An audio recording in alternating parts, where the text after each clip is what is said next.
December 5th, 11:54 p.m. So I've decided to talk about Missing 411 today. Get a good look by David Paulides right here, who's quite an interesting person actually. David Paulides started off his career. Sorry about the glare. Started off his career as a police officer in the NYPD. Was it NYPD? Let me see.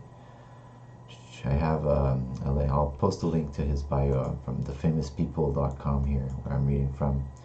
He was in the San Jose Police Department for nearly 2 decades, apparently, and he was in the SWAT team, patrolling street crime division, and was promoted to a detective. So I consider him pretty noteworthy and credible. He also was an executive for a few years afterwards in the technology sector. So that's even more qualifications in my book, more diverse experiences in life. And he initially, before writing this book, made 2 books into the cryptozoologist field. Let me see, one was called The Hoopa Project.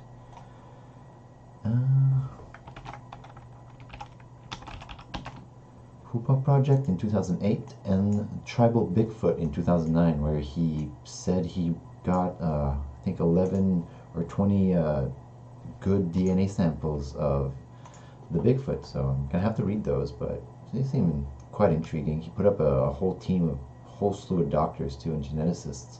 So not light stuff. So this book is one of the most interesting books on missing people I've read. It discusses, well, let me explain how David first started writing these cases, because these books, there's 8 right now in his series. They're mostly compilations of cases with his kind of explanations in between. The chapters are geographic regions, like Nebraska or Ohio in the United States for the first couple books, and he goes all around the world in the next ones. And first, the story from what I remember is that he met 2 rangers at a national park one day, and he overheard, no, they came to him and talked to him about very strange disappearances that have been happening independently. Both of them came to him independently, and they both talked to each other beforehand about the strange cases in both their parks that they were separately at.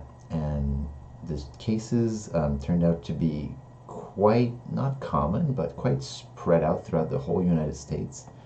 And they were all related by unique factors, which is what makes this just mind-blowing. So let me just read off a few of the unique factors of disappearances here. So rural settings, all the people disappear in a rural setting.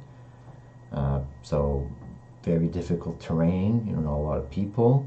You'd expect that. Dogs, in many cases, when there's disappearances, are involved. Either they disappear with the victim, and then they're found without the victim, and sometimes they're not found ever again either. Bloodhounds and canines cannot track the scent. Now, it's very, very unusual, because usually they don't do that. They're very well trained. Let's see. Next, storms. Right after people go missing, big storms, snowstorms, thunderstorms come in, heavy rains, winds, and just comes in a few hours or right when the person is disappearing. Sorry. So that's very unusual. It's also, the disappearances occur mostly between 2 and 5 p.m.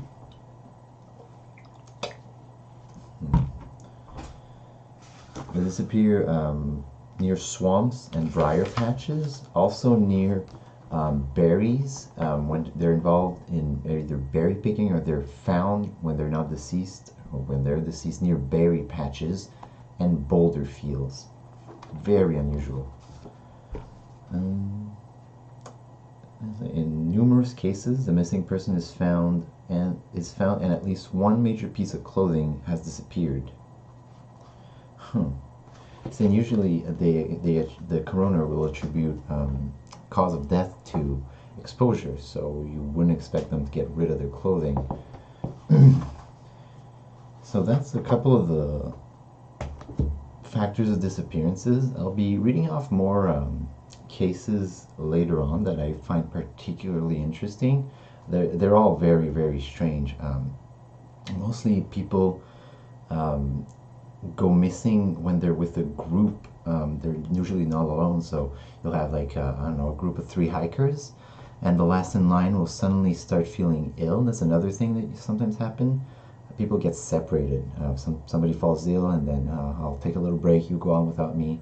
Never found. Or even cases where the child of 2 parents is last in line, and they're walking, turn around, it's not there. Child's gone. No explanation. They search for hours and never find him. So this is Missing 411 by David Paulides. Hope you've enjoyed this short explanation of the book. I'll be delving more into it later on. So yeah, thank you for watching. Bye.